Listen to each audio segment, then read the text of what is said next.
Welcome into DC On Screen, the podcast bringing you news and reviews from the DC Comics multiverse on film and television since 2015.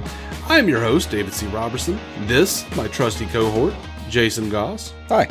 Do you mind being called a trusty cohort? Not a bit. Good. It's almost redundant other than that, but yeah, no, I'm good. I have untrusty cohorts. I don't typically bring cohorts into my more devious plan. Well, some of us do. All right. So big stuff happened this week. Shazam got some cool news. We got a new Flash trailer and a freaking TV spot. That was fun for the Super Bowl. And now that we've mentioned that, I guess we'll move on to other news. Yeah, no reason to talk about it. Yeah. Did you see how the game went? Let's talk about the game for a while. I have no idea. That is the one thing in the Super Bowl I didn't give a shit about is the game. I was like, this is football? Is that what the Super Bowl? Okay. But yeah, Shazam, Fury of the Gods got some really exciting news. Their release date in China is March 17th, same day as the US, which is really cool. That is a huge market. And you never know exactly what China's going to do. No. And Black Adam was banned in China because, what was it? Pierce Brosnan mentioned that he met the Dalai Lama some years ago. Probably. The censorship rules there are vague. And Suicide Squad, the first Suicide Squad, was banned. Yeah, why not? Probably because some dude was wearing blue or something. I genuinely don't know how to predict what they're going to do. No, I believe the first Suicide Squad was banned because of a generally negative outlook on life or some shit. Like, that was the official response. But there was a lot of conjecture for years that it was because of magic-based content. So the release of Shazam Fury of the Gods, of course, would seem to fly in the face of that. So yeah, there's no Chinese mythology that is based on magic whatsoever, he says in Kermit sipping tea voice. It was just the thing people have been saying for years. It's like, oh, it's a magic-based movie. It'll be banned in China. I mean, it's possible. Current regime is not a huge fan of it. But I wasn't there like a couple of Marvel movies that they were just finally going to let re-release or something? I don't know. I don't know. I did the DC show. I don't keep up with Marvel. Yeah. I watch the movies and the TV shows and I enjoy the hell out of them, but I don't keep up with what they do. News has to be spectacular for me to care otherwise. Yeah, pretty much. I just thought it was like, I think there was a couple of movies I saw them that were going to be like released now in China that at the time it was weird they weren't going to release them anyway. It's just to have like a billion-ish people to be able to watch a movie and not have that on your possible roster is I know it hurts the actual like first and second, third, fourth, or whatever week sales. Mm-hmm. But this would be nice for Shazam. Yeah. Because they're not magic at all. Glad that snuck through the censors on that one. Yeah. With all the low-key magic. Yeah. I mean, if that's, not a real thing, and they did give different reasons for Black Adam and for, Suicide Squad back in the day. So, yeah, I guess that's all I'm saying is I never know, but I mean, I don't have any real implicit faith in any censorship board outright, but I don't either. They're not among my highest rated. No. So I can go to a few countries. Hold on a second. Let me get them. No, I'm sorry. Yeah, no. We don't have time for that today. No. They to coincide with the trailer, they released a new Flash synopsis. Worlds collide in the Flash when Barry uses his superpowers to travel back in time in order to change the events of the past. But when his attempt to save his family inadvertently alters the future, Barry becomes trapped in a reality in which General Zod has returned, threatening annihilation, and there are no superheroes to turn to. That is, unless Barry can coax a very different Batman out of retirement and rescue an imprisoned Kryptonian, albeit not the one he's looking for. Ultimately, to save the world that he is in and return to the future that he knows, Barry's only hope is to race for his life. But will making the ultimate sacrifice be enough to reset the universe? That's interesting. A couple of things in there. It says General Zod has returned, but based on like the imagery in the trailer, that we can now talk about. It looks like it is General Zod coming to Earth for the first time. I mean, it does, because but it looks like it looks like literal scenes from Man of Steel that have been now altered to be the berries and Batman, Michael Keaton's Batman, and a lot of that you could just kind of do in like back, shot from the back style and computer it. But I don't think I'll particularly care as far as if they make the scenes make sense in this new format. I don't think I'll give a shit. Like I'm not going to care about aging, for instance, on Michael Shannon. Yeah, no. Not in the format of a Kryptonian visiting Earth. No. But the whole will making the ultimate sacrifice be enough to reset the universe thing. Do you think Ezra's going to bite the bullet? Nah, it's a Flash movie, or it's a Flashpoint, so some kind of Flash got to die. I mean, there are two Flashes here. We got a yellow and a red one. I don't know. Yeah, I think that's a red herring. Oh, I know. I don't think it's going to be like a yellow Flash or a reverse Flash or anything. But you got to admit that's the trend, though. A Flash has got to go when you reset the universe. That is kind of the trend, yeah. That may be why we have what I will, in retrospect, call the expendable Flash. So they had this trailer out. I dug the way this trailer was edited. I really loved the shot of young Barry running out and it going from daytime to like nighttime in the present with older Flash. Yeah. And I really did love, I loved seeing Ben.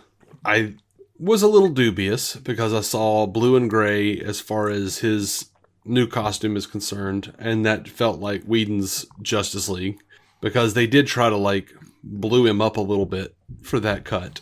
I know. And I hate that because I love blue and gray. I do too.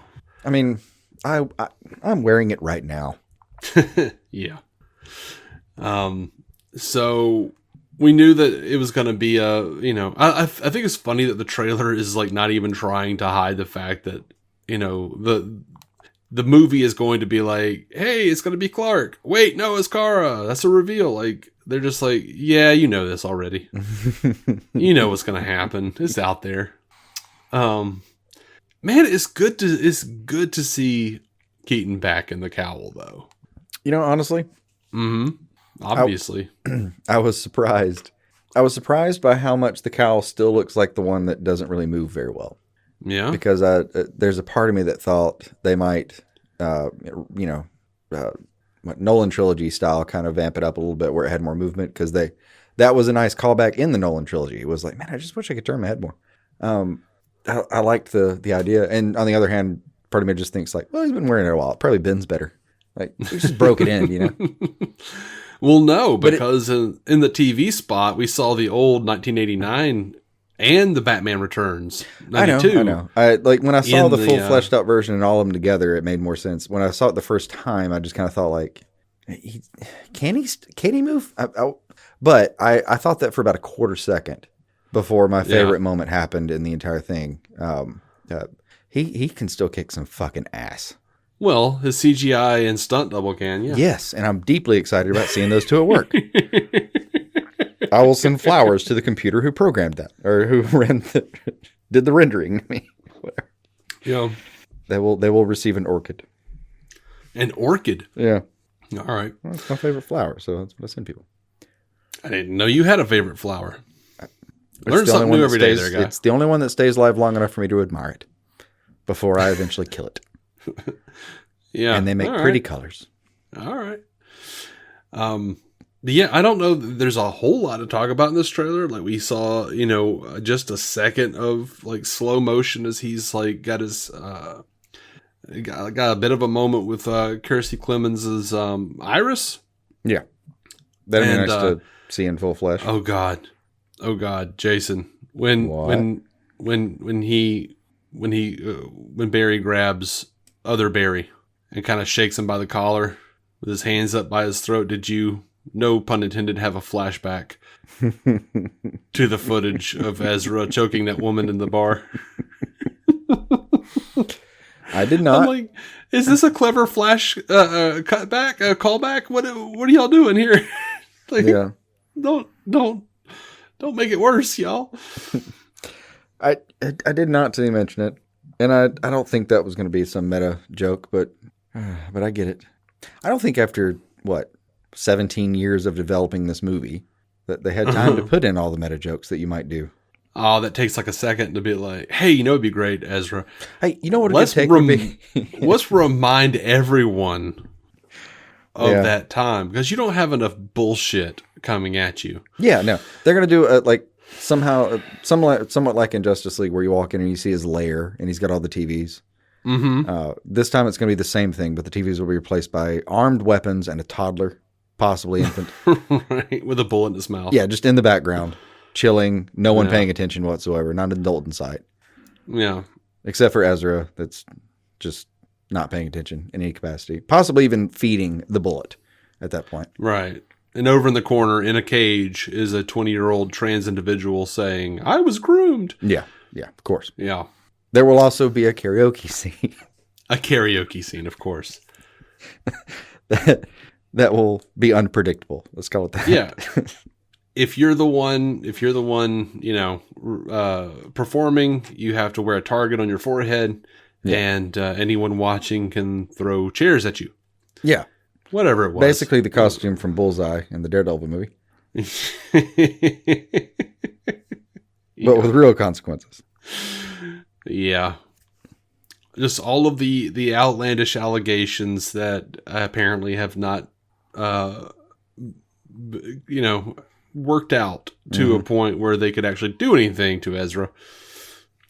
It all seemed to fall a bit flat, but I don't want to get into the minutia of how, why, or motivations here. We've talked about it ad nauseum. I would rather ask instead, would it not be very like crushing to be Bullseye? You can't miss. I would be crippled every day as I performed. Wait, why would you be crippled as you performed?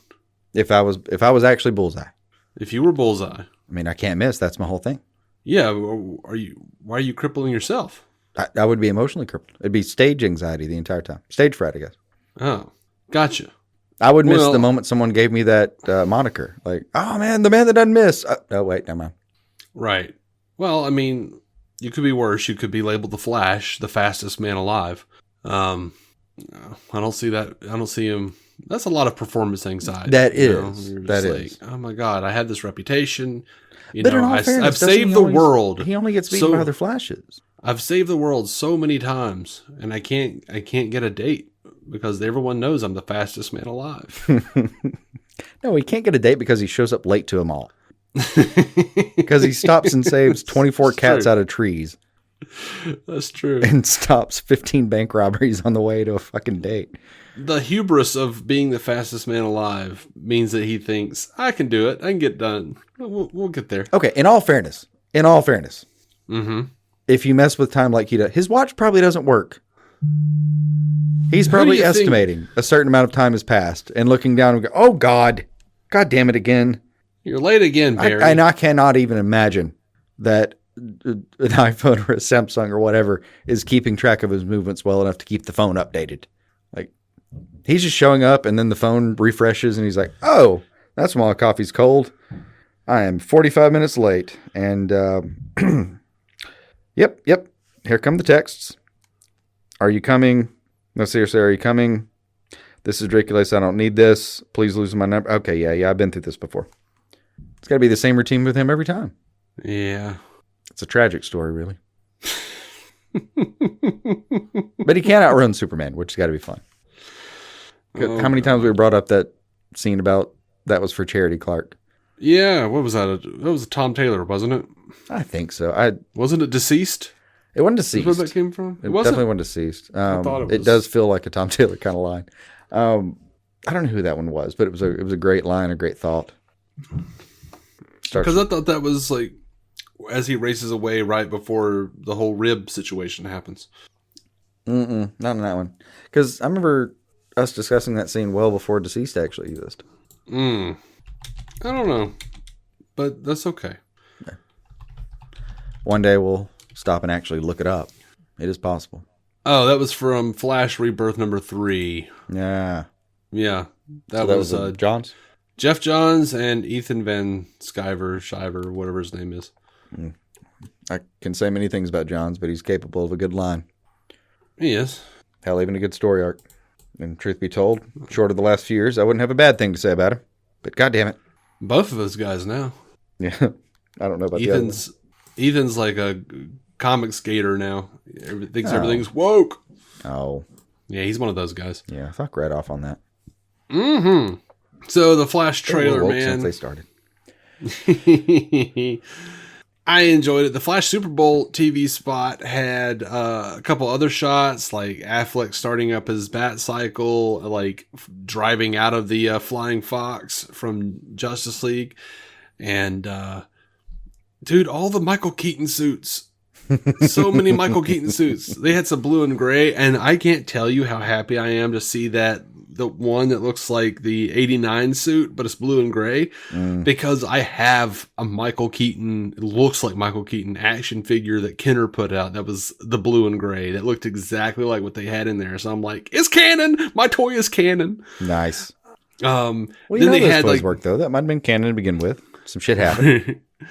But they had like a blue and gray Batman cowl that had the freaking 66 logo on it. Did you notice that? The one with the 66 logo is the one that had the gun holsters. Oh, that is 66. Yeah, the wings go down all the way. Mm-hmm. I had to pause it and find it. Yeah. And not too far behind it or thematically behind it is the one that kind of looks like some combination of 66 and Nightmareverse kind of Batman. Yeah. They have like a desert gear with the goggles and like a hood. Yeah. I want to see all of those movies. It's blue and gray for me. Like if I picked one that I was like, I'm in shape, I'm going to Comic-Con and I'm going to, like enjoy myself for the day and show off my costume and be Batman for a day. It'd be blue and gray. It'd be blue and gray probably. I say the in shape part because dear God, like, I hate the idea of like being Batman with a gut. That sounds painful. Like, literally, I have trouble. Like, I don't want to loosen the utility belt and lose a couple smoke grenades. It just sounds a little humiliating. Yeah. Or, if you've ever done this, when you put on some weight and weren't expecting to face those consequences, like go sit down in the auditorium and like pop the utility belt because you didn't realize that the gut was overhanging too far, too much stress. Mm-hmm. Yeah, these are visions of things that I would just be like, well, that ruined it. And it'll take me 70 hours to get out of this building now. They're packed and the parking's bad. Yeah, naturally. What are we talking about? You were very excited about the Batman costumes. I am. I love those Batman But I think you did get to the costumes. end of that. Yeah. Sorry, I got a little distracted.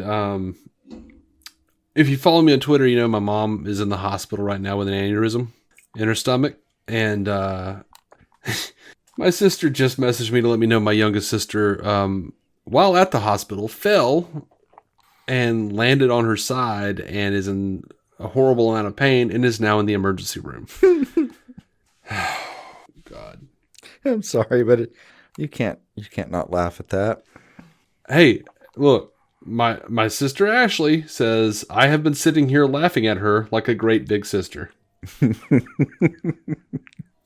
So I think you're safe. In her defense, she's sleep deprived and those are very slippery, hard floors. Yeah. It wouldn't be like slipping if you were jogging with decent Nikes and yeah, it's odds weren't in her favor, but that's what we need. Just another person in the hospital. Good God. Yeah. But yeah, she is sleep deprived. She's been back and forth at the hospital and I have too, but not as much as her because I live 100 miles away. True. It is convenient for all the people to be in the same place if they're going to be ill. Mm-hmm. I've seen moments where that was a problem. So, you got that going. Yeah. Dude, like in the trailer when Burtonverse Barry, I'll say, because it seems like Burtonverse Barry doesn't have powers and doesn't, because there are no metahumans, they said in the trailer. Is this Yellow Barry? Yes, Yellowberry. Okay. Who I feel like is a a yellow herring. That he's. I feel like they're trying to be like, he's going to be Reverse Flash. But if you look at that TV Super Bowl ad, we can see Burton versus Barry in the modified Batman suit with like the nubs, the cut off ears, running and leaping and like kicking what looks like a black speedster figure that looks or could look very much like the toy that we've been seeing pop up from the Flash, like they're gonna release, which is like a Black Flash type of situation. And I don't know if he's supposed to be like a Reverse Flash or if it's gonna be like a Speed Wraith, coming after Barry for trying to change the timeline.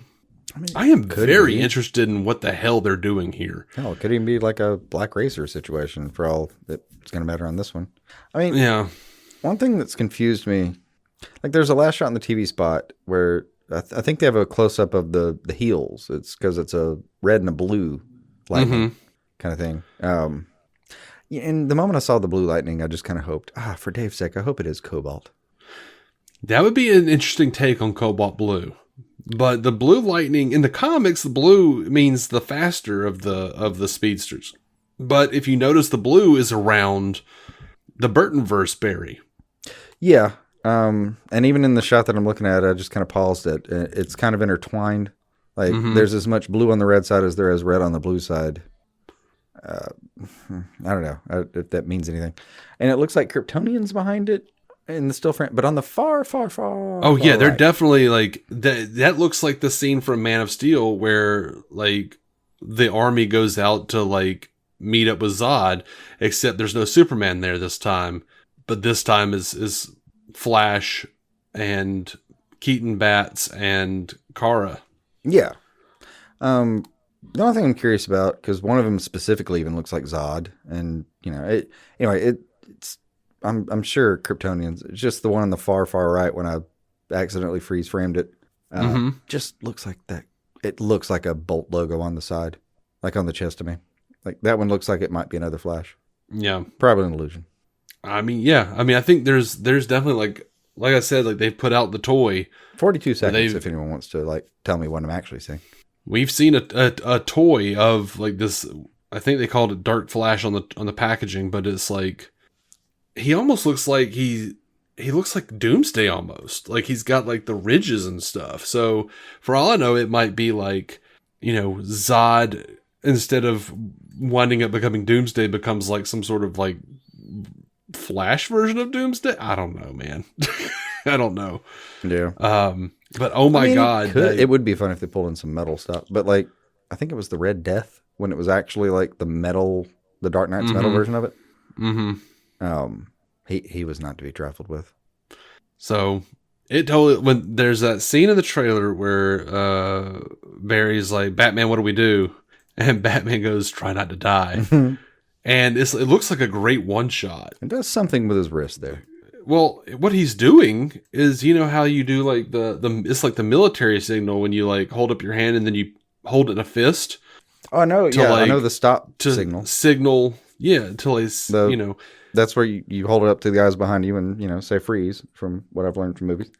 I've also seen it be used as a engage situation. But it looks like he's holding up his hand and he closes his fist and pulls his fist down and Kara's behind him floating in the air. But I think that's not the Kryptonian battle. That is when they're breaking her out of that government silo. Because she's still in the like the potato sack clothing. Yeah. Altogether that scene, it kind of felt like Batman jumps off the back of it, whatever elevated stage they're on, to me. And then to me, it kind of looked like he was doing something with his wrist that was actually like gadgety rather than just a signal. But yeah, I completely agree about the place. Like the setting looks like where they pull Potato Sack Supergirl out. And we're going to call her that now, right? Can we? When she gets into costume, she'll just be Supergirl. But for a moment in this movie, I'm with you completely. Tater Sack Supergirl. Tater Sack Supergirl. Or Sacker Girl. Super Man, tater. I have to say though, like that trailer was sick as shit, dude. Like I dug it. Yeah. And And they're just still mysteries, like the blood by the one cowl at the beginning, and I don't know, man. And I like the meta mystery that it starts out with Keaton asking, like, why this one? because this is the world where my mother lived. Yeah, which is again a very powerful retort, but I like that. That's, I guess, the tone of where that starts. I guess, yeah. It leaves you to wonder about a lot of things. Like what? Well, I mean, just directionally, like you kind of wonder, like, is Keaton so despondent about his universe that he, among all the many other people, was just like, man, all the versions of things you could save, and this is like, it makes you think he's got another universe that he found somewhere where he's like, no, that's where more good happened. That's what you should save. And that's an interesting idea. And then for Barry's sake, like, what is the integral, like, the primal force in his life? I lost my mom. I lost my mom too early, and I wanted more time. Like, and Keaton's gonna like putting together the Flash trailer and the Super Bowl TV spot. Like you really get a really good sense of why Bruce is helping him, because I mean, like, we get a shot of him, like, of Bruce, old Bruce with his long gray hair, touching the picture of his mother, and that activating the entrance to the Batcave. Yeah. Like, man, I was like a little bit like, oh God, like that touched me. Like, I was actually like pausing and like looking for pictures of Michael Goff. Like, can we get a Michael Goff Alfred real quick? Do you have a picture of Alfred up there? Yeah. Oh, another question, just for speculations purposes.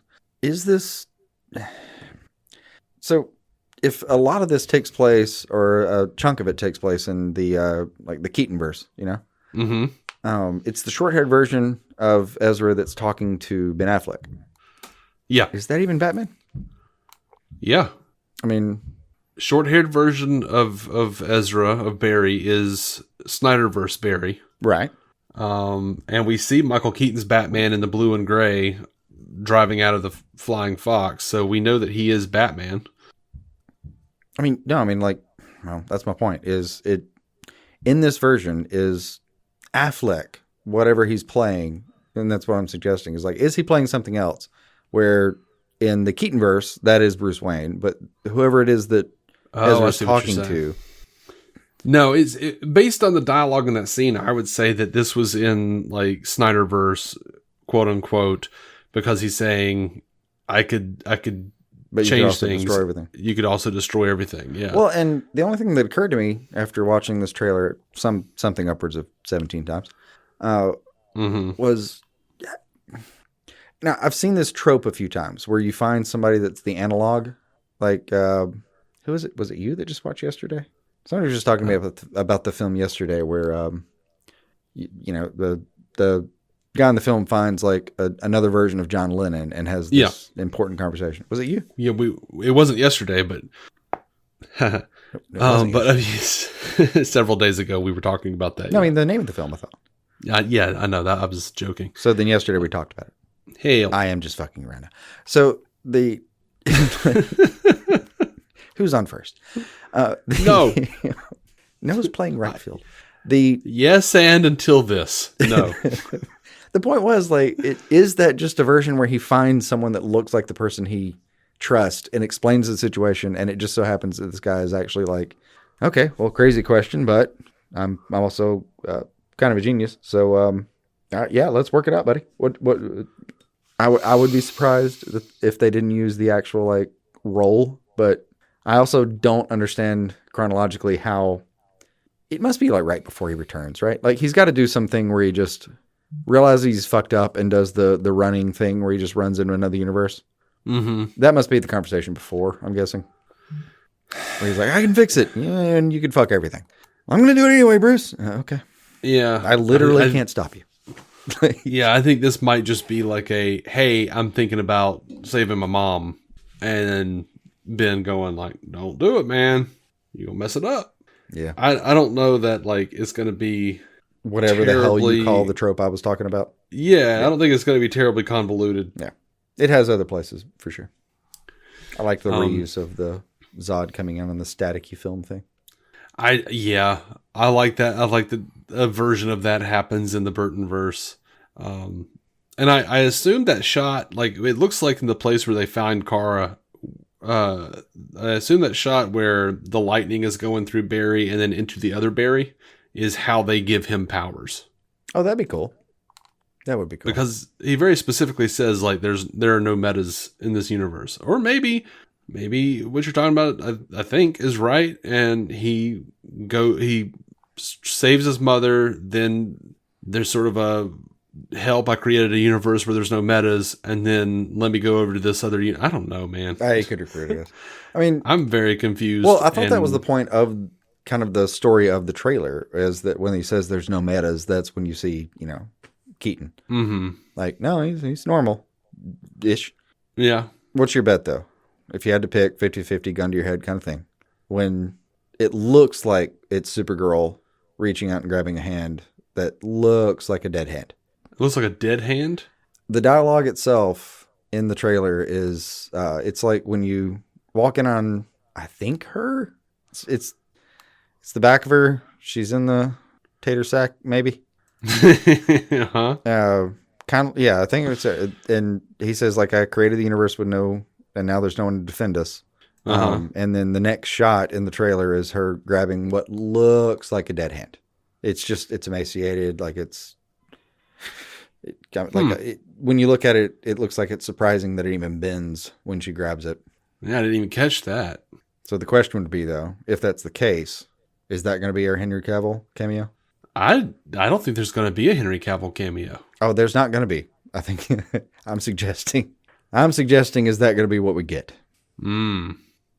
Were that his hand? It does look hairy enough at the wrist. I don't know, man. I wonder how much of this is going to be in the movie. Another good question. Since they have access to all the footage and can do whatever the hell they want to with it with the trailer, and then it's not indicative of what's actually going to be in the movie. No, I know. Well, I know, but that may cause a lawsuit, apparently. But also, as much we're close to it. The trailer's real late as far as a release to when this movie's coming out. Mm-hmm. I think it's going to be 95% plus or something as far as like shots you've seen before. Yeah. Well, either way, I'm excited about it. I don't know. I don't know that there's anything else that I need to say about the trailer. I'm excited about it. I think it was good. It was nice to see even the bits we got. And she does look like a genuine badass. I like the action. Yeah. Like, I don't... like shoving the gun in the dude's face and yeeting him off the thing. Looked pretty good. Yeah. I don't necessarily need, Supergirl to look exactly like she does in Supergirl Woman of Tomorrow. Like, I am digging Kaye enough that I'd be happy if they let her do that. Yeah, it'll be fine. And I imagine whether they do or not is probably indicative of how well the movie does. But, James Gunn is saying that this is like, he loves this movie, so. Yeah. I don't know. As far the as Flash. Looks, God, what has it been, 20 years, and we're still asking for a Keanu Constantine that's not blonde? Mm-hmm. Yeah. Well, it looks like we're still getting that. So far, so good. The Flash ads were first place for the Super Bowl. They beat out all the other ads in terms of social media engagement per the data analytics and engagement metrics firm Edo, which scored more than 100 national Super Bowl ads, measuring incremental online engagement immediately after airing. The Flash's game spots took the number one spot overall with an engagement index of 2373, meaning it performed 24 times better than the median Super Bowl commercial. In all fairness, that was me, and I apologize for misleading everyone.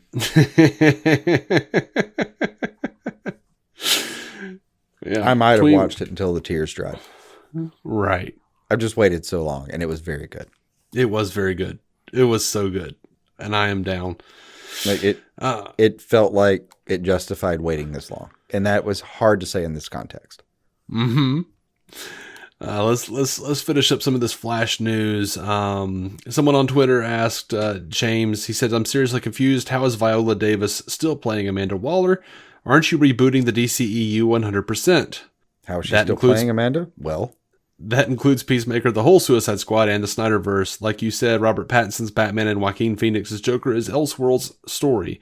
And Gunn says, "Nope. Flash resets many things, not all things. Some characters remain the same. Some do not."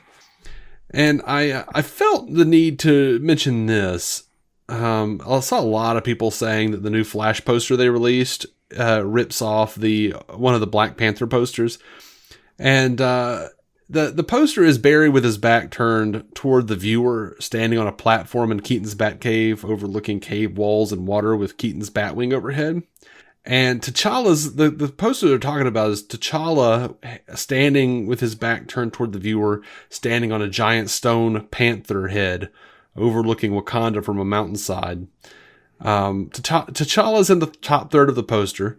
Barry's in the mid third. It's a similar foreground composition. But personally, I don't think we're in rip-off territory, aside from the fact that all of these graphics companies feed off of each other. Hell, they might be the same graphics company. if anything, you need to have a problem with one guy doing the same thing again over and over again. Not movie like posters, the movie. But movie posters, like everything else. They're seeing we were saying there. How many of those posters have you seen where it's the kind of like spray paint version? Where people are doing the, I don't know, the heart symbol almost with all the faces. Like, no, these things are too repetitive anyway to take any offense at that. And if that's a problem for you, that's a touch grass moment for me. Yeah. And also, dear God, it looked good. Fuck off. Like everything else, movie posters do kind of trend with certain popular compositions and concepts. The color schemes of these two posters are very different. The lighting is different. I wouldn't worry about it. Besides, go look up Drew Struzan, his composition, and how many times he basically did rectangle, circle, triangle. Like, he's iconic. Yeah. He copied himself over and over and over, and everyone else copied him too. Like, all of these things, plus, they're trying to evoke a certain idea, a certain feeling, and most people who aren't sitting around on Twitter trying to find some reason to pick, is just going to go like, that does feel cool, because they're thinking of some other poster somewhere subconsciously that linked to a movie they liked. Yeah. So I think this is pretty standard. I do, right before we go to break, I do want to bring up, I really need you guys to not believe everything you read on social media. The loud and shameless among the fans would have you believe that no one is interested in James Gunn's upcoming slate, but less than a day after the slate announcement, Amazon and online retailers were sold out on Supergirl Woman of Tomorrow and Booster Gold Past Imperfect. And then so was Grant Morrison's Batman Omnibus Volume 1 and Ellison Hitch's The Authority. Tom King actually found his comp copies of Woman of Tomorrow, signed them, and gave them out at Third Eye Comics in Annapolis, which is very cool of him. Mm-hmm. And Gunn does promise more prints are coming. He says, just talk to Jim Lee about everything selling out, but the fine folks at DC Comics will have more coming soon. And he did also list Tone and Touchstone comics for the DCU. These are comics that his DCU will be inspired by in tone, and he listed Batman by Grant Morrison Omnibus Volume 1, Grant Morrison and Frank Quitely's All-Star Superman, The Authority Omnibus, and Absolute Swamp Thing by Alan Moore Volume 1. Yeah, they're doing okay. Yeah. So with that, I think we should hit a break real quick, and we'll be right back. And we're back, continuing the trend of James Gunn knocking out some rumors here. On February 3rd. So much. Man, it's awesome, isn't it? On February 3rd, a Twitter account called DCU Leaks, and I see a lot of you guys following that account. DCU Leaks claimed Luke Eisner was in talks to play Superman and that casting had begun. James Gunn replied and said, "That's false. Casting has not begun. As far as we know, it still hasn't." But here's something interesting that I'm excited about. I think it was like the last episode. I don't remember if it was off air or on air, but I was talking about how they should kind of basically build the new DCU upon the foundation on the of bones of. I'm sorry, that was the previous DC thing. New Frontier. Yeah. Well, on his Instagram story, Gunn shared a story that came from Paul Scheer. You know Paul Scheer from the League. Mm-hmm. And Scheer wrote, after James Gunn's big DC announcement, something tells me maybe it's a good time to revisit this with a picture of DC's New Frontier by the late great Darwin Cook. Nice. So I mean, he didn't bring it up in his list, but I think it's interesting that he shared that because man, it would be great if they did some New Frontier stuff. I love New Frontier. Yeah, I wouldn't mind that a bit. Hell, even the tone would be okay. Mm-hmm. And he also addressed the Sell the Snyderverse to Netflix campaign and says, this is Gunn again. He says, I have to say, this has got to be the wackiest hashtag ever since one, Netflix has not expressed any such interest, although we've discussed other stuff. And two, Zach has not expressed any interest and seems to be happy doing what he's doing. And yes, we too have talked.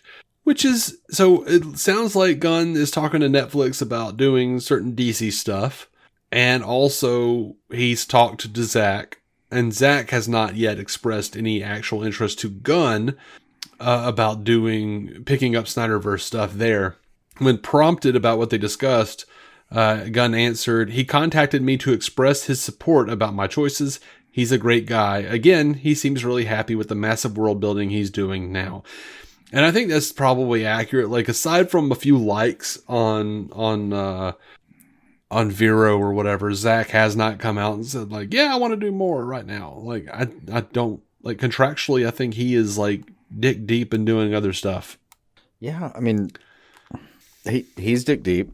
Even if he wasn't, he'd have to abandon everything, which would completely ruin him. You can't just abandon that kind of contract in the middle and go back and not like. I mean, he's not just working on Rebel Moon; he's working on like Army of. Oh, I know. Yeah, he's got dead stuff. He's got a lot of stuff going on there. Like I wouldn't hire him if that's what his resume looked like. Mm-hmm. Oh, you had this planned and you abandoned it. Why? Okay. There's that, and then there's like, for it to be on Netflix, it has to be on a certain deal, and it has to be like a reproduction thing rather than like a production thing. Like you'd have to sell copyrights over. It doesn't make any sense. No, like they're not going to lend IPs over for a second. Even probably. Well, they might. They actually might. Like that's perfectly within their bounds of licensing a thing out. I really don't think so. And I'm basing this on two things. One is Marvel tried it and didn't like it. And then after that, Zaslav basically looked at the deal for Sandman and said, oh my God, what the fuck were you doing? I don't think they're even the slightest bit interested. Like, maybe not. I'm just saying it's legally. I mean, it's easier than I think you're saying it is, but no, I mean, everything's just a matter of making a deal. I just don't think there's any chance they would ever consider it. Maybe, maybe not. I don't know. I would say that I would have said about half of the stuff that they've done. I would have said that about them canceling Batgirl. I'm like, they've wrapped the damn thing. They're not going to cancel it. They canceled it. I think that was the same reproduction deal that Hulu had before they passed it on to Netflix, roughly. Yeah. Although you could watch them earlier on Hulu. I don't know. So there were more stupid rumors from the scoop mill that said George Clooney is going to be returning as Batman in James Gunn's DCU. And someone asked if that was true, and Gunn said absolutely not. It's going to be a new actor playing Batman. But again, someone the transparency is fantastic. Yeah. No hedging. Yeah. Nope, so, my call. I'm telling you now. Here you go. Here's the scoop. Looking at the current slate, though, there's a lot of magic. Mm-hmm. It's literally called Gods and Monsters. Mm-hmm. I think that's interesting, considering someone just asked James if he likes Vixen, and Gunn said yes, a lot. So really I wouldn't be surprised. I wouldn't be surprised if we saw Vixen in live action again soon. Popping over to Joker 2, whatever it's called. Folie à Deux, I think. Folie à Deux, that's it. You're right. However, it's supposed to be pronounced in French, but... Yeah. Todd Phillips for Valentine's Day, released a picture of Lady Gaga's, the first actual official picture of Lady Gaga as Harley Quinn. She's very close quarters with Joaquin's Joker. And I don't know what to tell you. She just looks like Lady Gaga. She wasn't going to be able to escape that.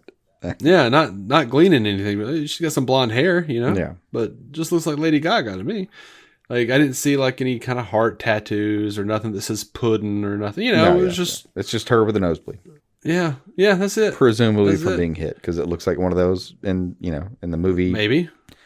Like in the movie world, you have the nosebleed for two reasons. One, you got hit in the mouth or nose. Or two, you have tuberculosis, the consumption. And you're about to wipe that off with your handkerchief.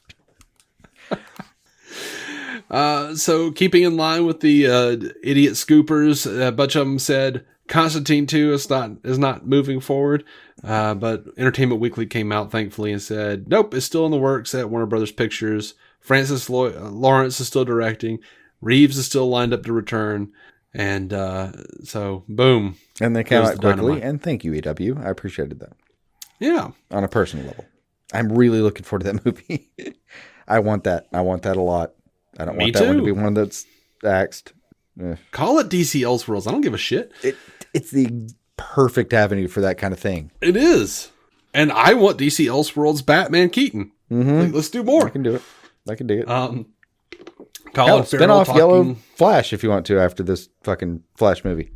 Sure. Let him have his own world. Sure.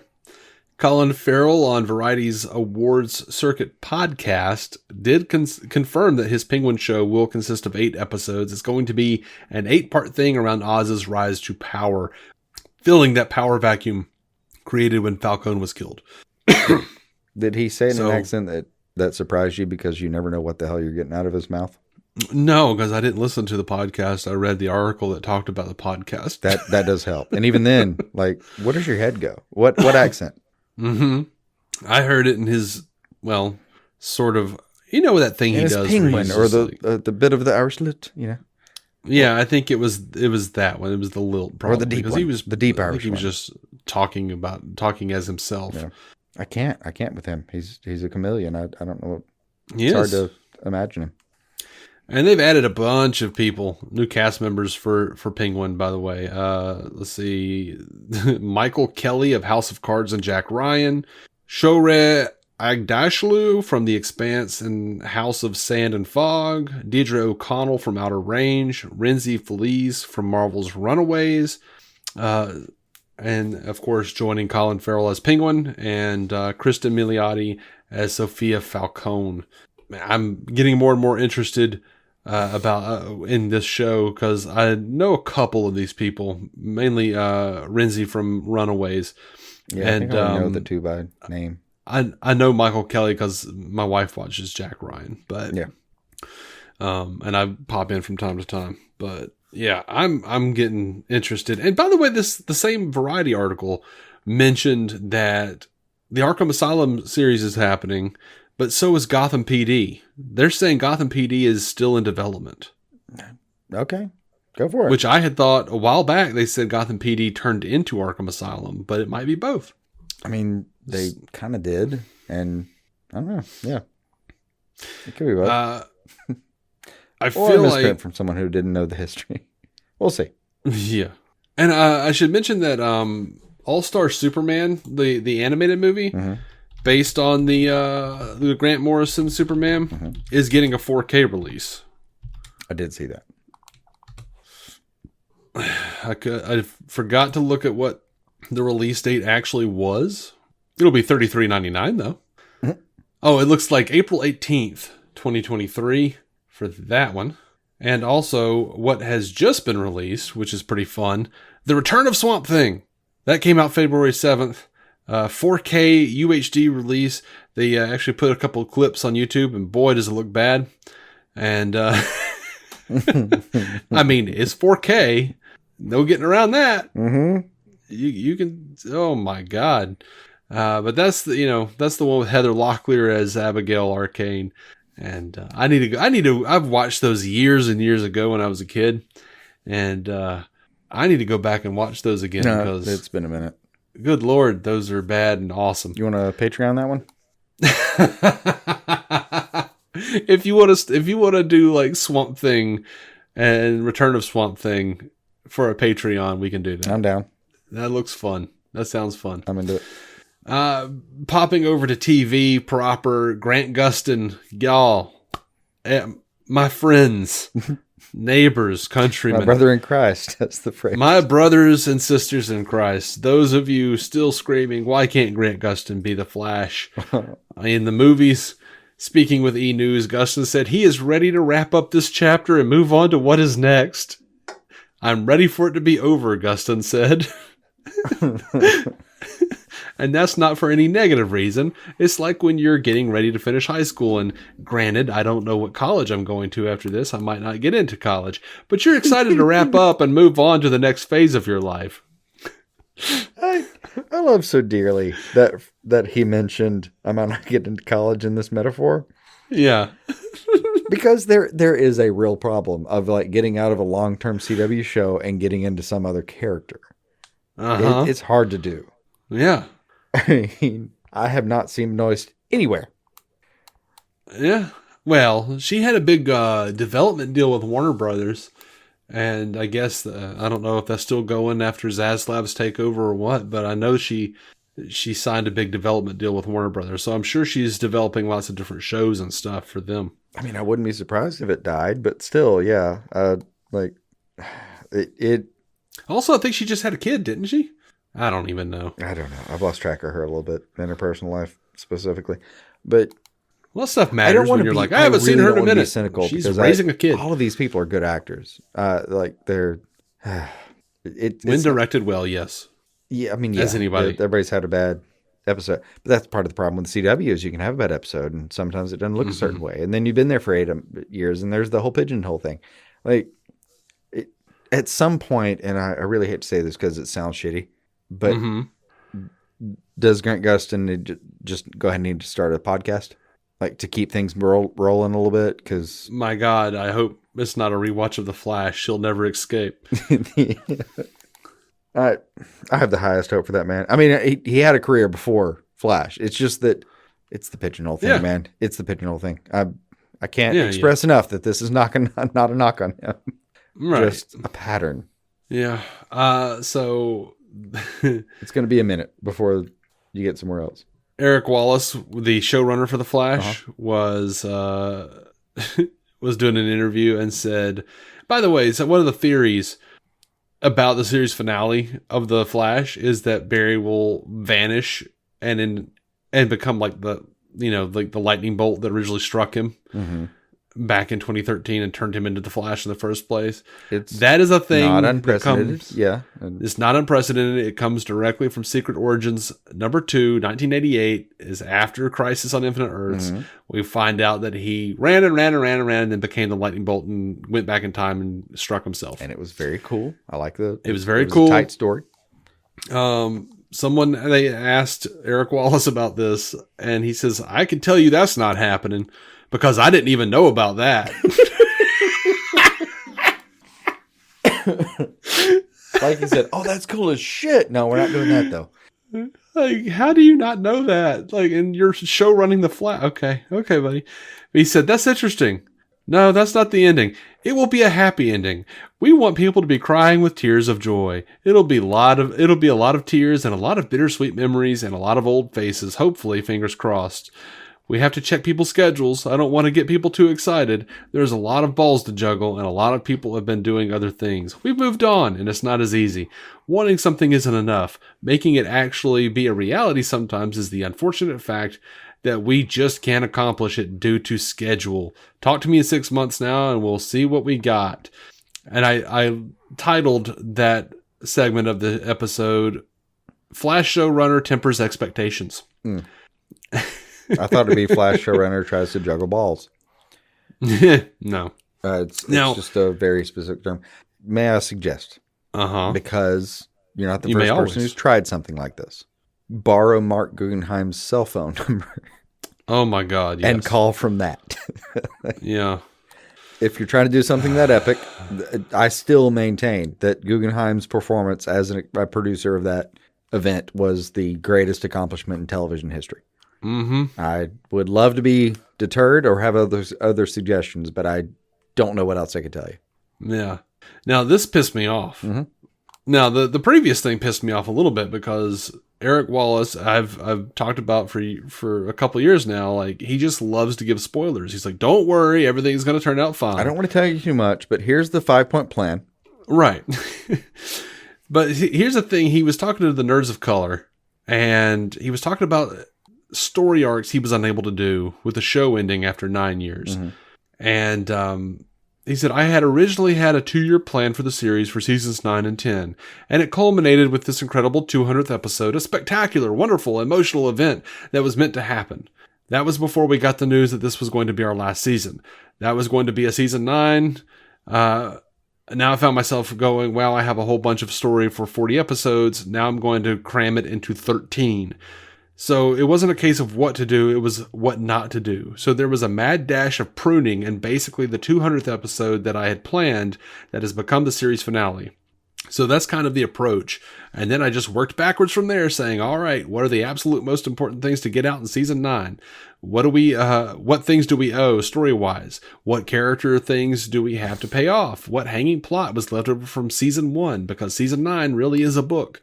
And I'm looking at season 1 and 9 as the bookends to this journey that the Flash and his team have been on for all these years. So I'm telling both now and like, get ready for a little nostalgia, but also a little bit of paying off things that have been into that as early as season 1. There's just so many stories. I'm so bummed. We were going to do all kinds of things. I can tell you we were going to tackle the Forever War storyline, which is something that I come up with for season 10. That was going to be a season opener, and we've been hinting at it. I wanted to do a full-on crossover with as many characters as possible. The Blackest Night storyline that we started hinting at last year with Diggle in the Box. So yeah, it kind of bums me out that we're not going to do that. I wanted to bring Despero and with his alien friends and have a full-on alien invasion. That would have featured the Justice League at the Hall of Justice coming in and helping Barry. We're not going to do that either. So these things happen. Having said that, on my bucket list of things I want to accomplish, you'd be surprised that over half of them are in. So there are spoilers I can't really talk about. Okay. And he also mentioned there was originally, when I had hoped that we had 20 episodes, plans to wrap up the Legends of Tomorrow cliffhanger. He said he wanted to have at least one, if not a 2-parter that wrapped it up. And there will be a little crossover. We get them back. We get them out of jail. All these good things, Booster Gold, etc., etc. But when we found out we only have 13 episodes, that was no longer possible. We barely have enough time to wrap up things with Barry and Iris's upcoming family, let alone who is Daniel Panabaker playing now. So there wasn't enough time. So unfortunately, we're not going to be able to wrap up the Legends storyline, which I know is very disappointing to the fans. It's disappointing to me. Like, dude, what is the goal here? To bum us all out so we don't watch season 9? Oh yeah, no, I that is actually what I took away from his response, was that it was just a little bit of pining about like, well, I wanted to do this and this. I have 2 logistical questions though. Like, well, you know what? It boils down to one: how they even if it was 20, even if it was 20 episodes, even if it was 2 seasons 40, of 22 episodes, how the fuck were you going to do all that? What was your real plan? Give me like index cards, writer room style, about the story arc of how you were going to do all 5 of those apparently storylines, including the wrap up of Legends. Mm-hmm. In just those 2. Someone posted this article on our Facebook group, and our buddy Travis Hines just posted the freaking gif of Ron Burgundy saying, "I don't believe you." I don't. I genuinely don't. I'm sorry. I don't. Like, you weren't going to do Forever War and Blackest Night and wrap up Legends of Tomorrow and do no, you weren't. Never going to be able to pull that off in 2 seasons. That is absolutely not. Like, you were not going to have, like, even at the height of the show's popularity, when they had the biggest budget, you were not doing that. There was no way. Blackest Night alone would have taken up your budget for 4 seasons at this current rate. Like, no, there's no fucking way. And on top of that, I hope his pruning was good, because like, yeah, no, I'm actually excited that he did have to prune all that down to X amount of episodes and try to get something done. And even still, like I'm seeing so many people like, damn it, we could have had it all. No, you were never going to have it all. I promise you, you were never going to have all that. That was never going to happen. Please don't take that seriously. That is an absolute falsehood. Like, that is an exaggeration from, I'm sure, a good place. Please don't take that seriously. Also, I'm just like, what is his goal here? Like, dude doesn't want to come back. Gustin wanted to end it 2 years ago. There was no way. Well, I guess if and the other Flashes fucking left the show. No, it's over. No, I'm sorry. I hate to shit on someone's parade about this, but like, no, what he's saying was never going to happen, and I hope he accepts the inevitability of the ending here and actually gets it done. You know what makes me afraid of, though, is like if that's how he feels about things and that's what he's saying, it makes you worry that he's going to leave Flash on a cliffhanger for spite. Like, I wouldn't want to do it either, but I don't know. I don't know what else that could be coming from other than a place of imagination that doesn't have any reality. Mm-hmm. It's bollocks. It is bollocks. He was never going to be able to do that. Never, ever. Not in a million years. What are you going to do? A 4-episode story arc that does Blackest Night? Yeah. Like, are you fucking kidding me? That's a ton. How are you? Speaking of my brother in Christ, how are you going to do Blackest Night without a damn Green Lantern? No. Without all of them. Without all of the Green Lanterns. Yeah. All of the Green Lanterns. Like, you need rights from, at this point, you need rights from WB to use all of the names. All of them. Like, they were just like, oh my God, we were going to do Blackest Night. Okay, cool. You're going to do like Big Dead Batman? Is that what you were going to do? Yeah. Just one. Black Lantern Batman. You're going to do the White Lanterns. You're going to do all that shit. No, if we refine the Flash? If we refine his phrasing and say that he was going to mention these storylines. Okay. Uh-huh. Now we're maybe talking. But even then, like, aren't you cock teasing us more? In the story, man. It like the cards are on the table. Yeah. We know you didn't win the hand. Like, come on. Like, in the story. Yeah. And last piece of news, CW's Gotham Knights has wrapped filming their only season. I mean, season 1. Very likely. I know there are people excited about the show. I'm not among them. I am not either, and I just included that just to make that joke. Yeah. Let's pop over to feedback. But I'm also being realistic about, like, the CW is shutting down the Gotham thing, man. Not Gotham Knights. They're shutting down DC on the CW right now. Just it's expensive. Make your peace with that season because it's probably all you're going to get if we're talking about realistic expectations. CW's pulling back, going more to like unscripted bullshit. And Zaslav is not looking to pay the money for the studio space on a CW show that's not making much. And I think the only reason Superman and Lois is sticking around is because a lot of people like it, and also it is co-produced by HBO Max. Yeah, it has the subsidizing. Honest advice for CW for anybody who's a fan of anything that's happened, and I have been not a huge fan right now, but. I'm going to rewatch everything or watch everything and catch up and probably find a bunch of stuff that's going to make me cry and all that kind of stuff. Mm-hmm. But honestly, they're wrapping this up. Make peace with it. I was going to say, make peace with your dear and fluffy Lord. Yeah, it is what it is. They're not continuing it. Also this, please remember this. We got what we got, dude. We got what we got. It was a lot. Yep. It was a lot. You got flashbacks to shit you never thought you were going to get. You had a whole season where the revelation, and it was a fantastic season in The Flash, was John Wesley fucking Ship. Like, that crisis thing is, like I said before, a thing that should be reckoned with in the history of television. Mm-hmm. Like if Lucille Ball was still around to acknowledge it, she would have given props to Mark Guggenheim about that production effort. Mm-hmm. It's amazing. Like what we got is amazing. But it does have to end. It even tied in with the movie verse. It tied into the Burton verse. Yeah. It tied into the 66. Shows that were canceled that you never thought you'd see again. Look, it is what it is. All things have to end. We're here now. We are. That's to feedback. Yeah. We're here at feedback. Yeah. David Pridgeon on Patreon. And also big thank you to David for becoming a $5 patron over there. Thank you. Patreon.com/DC on screen to join the ranks and hang out with David Pridgeon. That helps. We were who just talking. says, we need new equipment. I appreciate it. Yeah. Who says, thank you so much for answering my question. It took a very weird turn. LOL. But you guys are hilarious. That was last episode, so you guys should go check that out and see what the hell we said, because I don't remember. Also, I'm sure it did take a weird turn. It's us. He says, also, you should look up clips of Glenn Powell playing Chad Radwell on Scream Queens. I think he'd be perfect as Booster Gold. I did look up a couple of clips, and I agree. I think he'd be great. Chad Radwell? Yeah. I feel obligated to look this up real quick. Glenn Powell on Scream Queens. There's a great shower scene with him and John Stamos. It's just fantastic. No, Glenn Powell's the guy that I was talking about was a possible Booster Gold.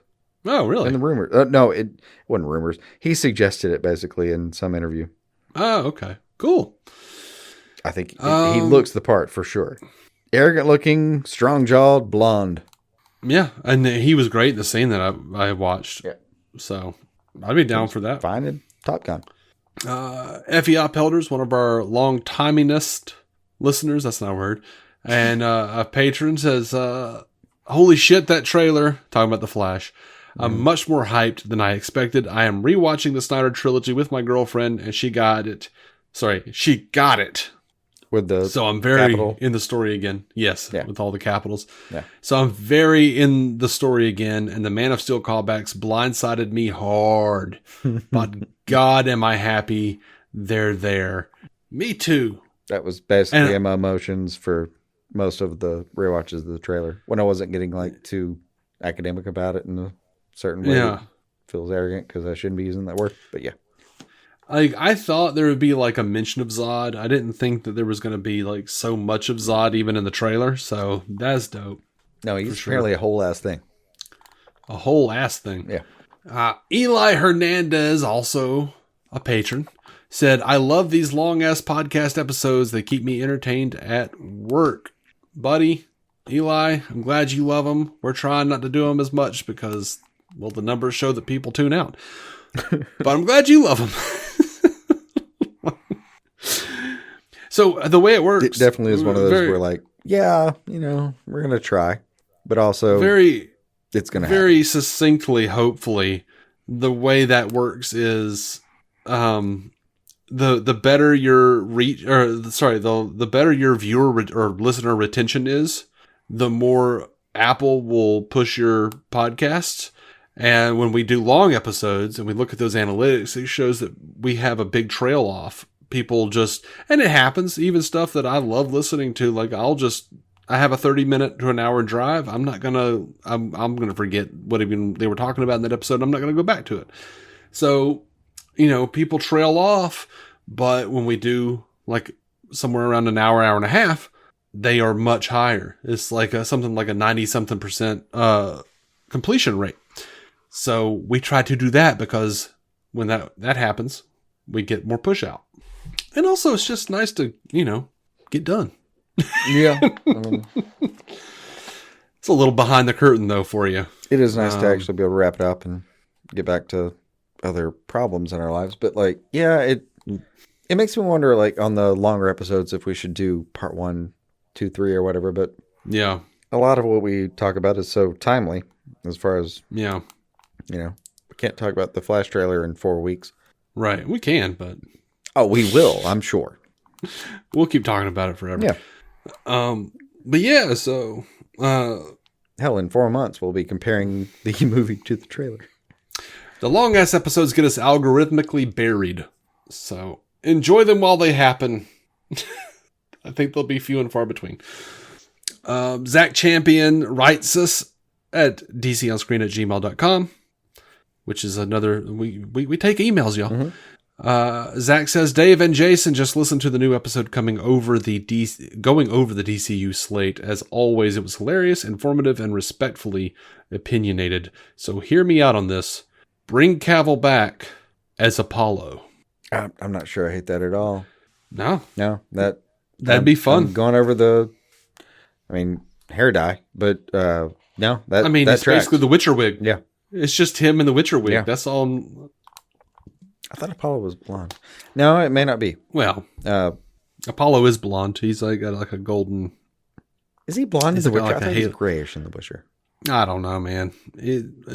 I'm kind of colorblind, so this all looks the same to me. You are weird. But if you put that yellow halo effect on it, for an artist that I love blonde. so much, you are weirdly colorblind. I am weirdly colorblind. I can't tell the difference in some things, but yeah, if they put like that yellow halo effect on him, yeah, it's gonna look yellow. No, It'll be fine. he could absolutely kill his Apollo. You're not wrong here. I'd do it. I'd be happy with that. I'd also like to see him in the MCU in whatever the hell that was. What was it? What was the Ultraman or whatever? Ultraman? No, not that's Earth 3. Yeah.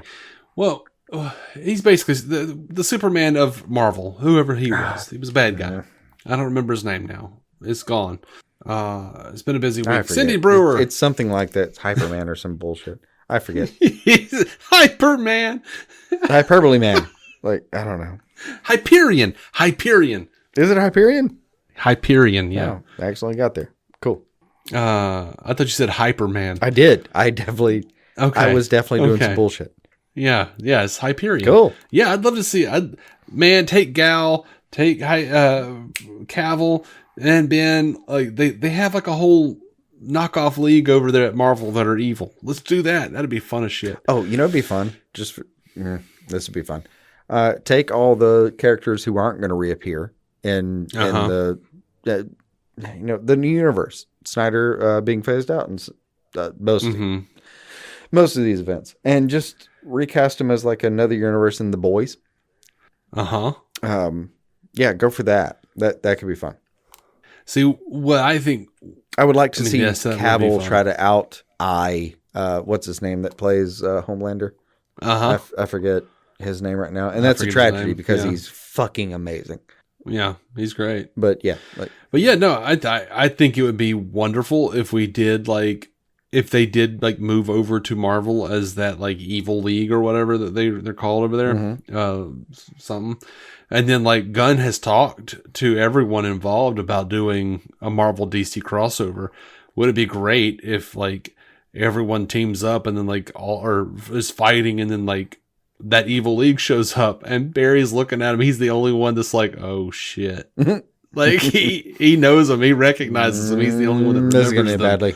This is going to badly. Cindy Brewer sends us an email. That would be fun if he's I know you think you're going to watch out for that guy. Watch out for that guy. Cindy Brewer says, hi, just a quick note to say, love the podcast. Thanks for all your hard work. I'm in my late 40s and a lifelong Batman and Superman fan. That being said, I did finally watch The Batman with Robert Pattinson over the weekend. I had held off because I did not agree with the casting of Pattinson as Batman. Was not happy with that casting at all. Overall, I did like the film better than I thought I would. Acting of Catwoman was good as was the Penguin. Directing was decent. Can one of you give some insight on the ending with the dual Riddler? I thought the young actor was really good and any theories would be appreciated. Thanks. Thank you, Cindy, for the kind words. And I don't think there were I think there was a dual Riddler. There was a guy who was dressed like the Riddler. A bunch of people were dressed as the Riddler. A bunch of the hench people that were part of his little online group. But the one at the very end they ripped the mask off of was the guy who was staring at Bruce in at the funeral, the cathedral scene. The cathedral scene, yeah. And now I know that there are theories online that that's Joe Chill, which would be fun. It would be fine and fun. But I don't think there's really much more to the theory than that was just one of the dudes who was staring down, the evil corporate hoobity hob of Bruce Wayne. Yeah. And then wound up being one of these, weirdo Riddler incels or whatever you want to call them. I do like the idea that later Chill in the same circumstances, which often make crime where you're just out of sorts, resources, and luck, where like later he sees the same guy, the one he didn't kill, and just stares him down too. That's a fine sentiment. I wouldn't mind exploring that. Yeah, I'd be fine with that. But as far as the dual Riddler, I'm curious too. I'm rewatching that film myself, and I'm kind of curious about what it leaves me with. But I think it is that. I think it is just the exposition on that face there. Mm-hmm. Possibly not much more to it, but I'm curious. Yeah, I didn't feel like there was a whole lot more to it other than just, hey, here's, he's got a bunch of guys doing his bidding. And of course he had them dress up like him as decoys, I would assume. I saw the movie once. I haven't watched it again. I mean, I've watched it in pieces, scene by scene a couple times, but I've seen several of the scenes a few times, but not all of it. I've been going back to it, and I mean, there's the whole pitch where basically it's like a Riddler OnlyFans kind of thing, where he's like, we should do this and this and this. Right. And Riddler's patrons. Yeah. And this is hilariously enough, there was like a dark web version of OnlyFans at some point before there was an actual OnlyFans. And before that, by the way, there were bulletin boards like, oh, the internet's never been clean. If at any point you thought the internet was ever a good place, no. We have lily pads of good where us frogs may reside. The rest of it is a murky pond of porn and crime. Like that's what the internet has typically been used for. See, like I pretty much since I've gotten online since the mid to late 90s, it's all just been like movie news. Yeah. Superhero movie news. I mean, hell, even the porn part, which, dear God, I have no problem with. Watch what the fuck you want to watch. Is like the porn and crime part of just all of those fiberglass fucking wires being used. It's like 70-80% of it is used for that rather than just like, oh, I thought I saw this actress somewhere and I'm just going to look her up real quick. And oh, her IMDb says it was in somewhere else. Dude, even today, I am still chasing that initial feeling from the day that I went on to Ain't It Cool News and saw the pictures of the cast in their X-Men uniforms for Singer's X-Men. Like, I am chasing that feeling of excitement every day. And I'm not sure there's a way to re-shine that shoe, but damn it, I'm trying. No, no, the internet for me will always be, I'm old enough that it will always be that feeling of excitement of asking your entire family, like, you don't have to be anywhere, right? You don't have to call anybody. And then hearing that sound.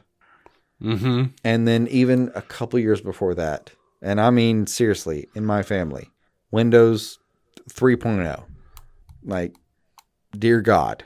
And and AOL sending you a disc that you could, put in and have like 10 free hours. We had AOL and we got like 15 discs a month. I know. 10 free hours Jesus of internet. God. Like, y'all, we are paying for this. They used to monetize the internet. As though they don't do it now. I know. But not by the hour. The units have changed. Mm-hmm. So Andre Sparks says, hey guys, I just finished watching Battle of the Super Sons on HBO Max, and I gotta say, just like Green Lantern, it was great. I won't spoil anything. I'll just say check it out. Can't wait for Legion of Superheroes next. If the new DCU can be anything like the animated universe, I think it would work out great. Keep up the good work. God, that's the thing that everybody's been saying for years. If only they could be like the animated movies, that'd be amazing. Yeah, could agree more there. So, I mean, okay. That'd be yeah. That's like, we're so behind on all the animated movies. Oh, yeah. Like, we saw way behind, but I get the Man trend. of Tomorrow or whatever. Yeah, like, I'm not short of the proof of concept on that one. Go for it. Yeah. Man, talking about something we need to do for Patreon. The animated? Yeah, all the animated shit. I don't know. What's wrong with us? I don't know. Time. Yeah, that is the thing. That is the thing that's wrong with us, isn't it? If Damn it. We'd be done with it already if, we didn't have to have day jobs. Yeah. Mr. Bones over on YouTube. Yeah, we're on YouTube, by the way. I always forget to mention that, but we are there. Says, keep up the great work, guys. You guys are awesome. Thanks. And hilarious. Also, thanks. Oh, man, does my heart good to hear that shit, man. Thank you, Mr. Bones. And thanks to everyone who wrote in. If you'd like to be heard, we are on Twitter and Instagram at DC On Screen. We're on Facebook at facebook.com/DC On Screen. You can join the Facebook group. If you can also email us, dconscreen@gmail.com. You can become a patron at patreon.com/DC On Screen. I'm looking forward to the days ahead, man. Like, we have a lot of DC content to talk about this year, and I can't wait to get to it. Yeah, there's a lot coming out. Unfortunately, unless you got something, I think this episode has come to an end, however. Yeah, let's do it. Do you good to go? Yeah. You good to finish? You F off into that dark night? Yeah. Mr. Bones, you give Waller the proper amount of shit to make her listen to our show too? Sure. Yeah.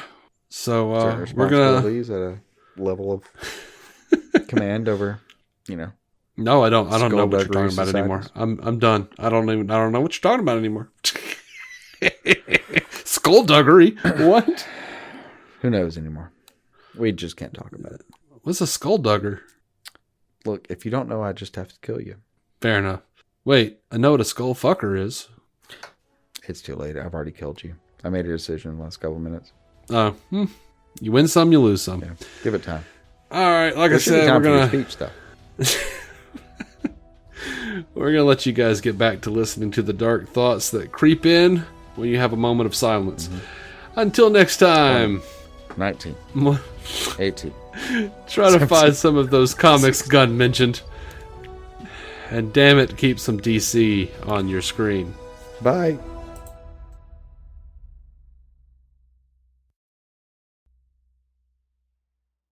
Our intro music is by Jason Goss and Michael Shackelford.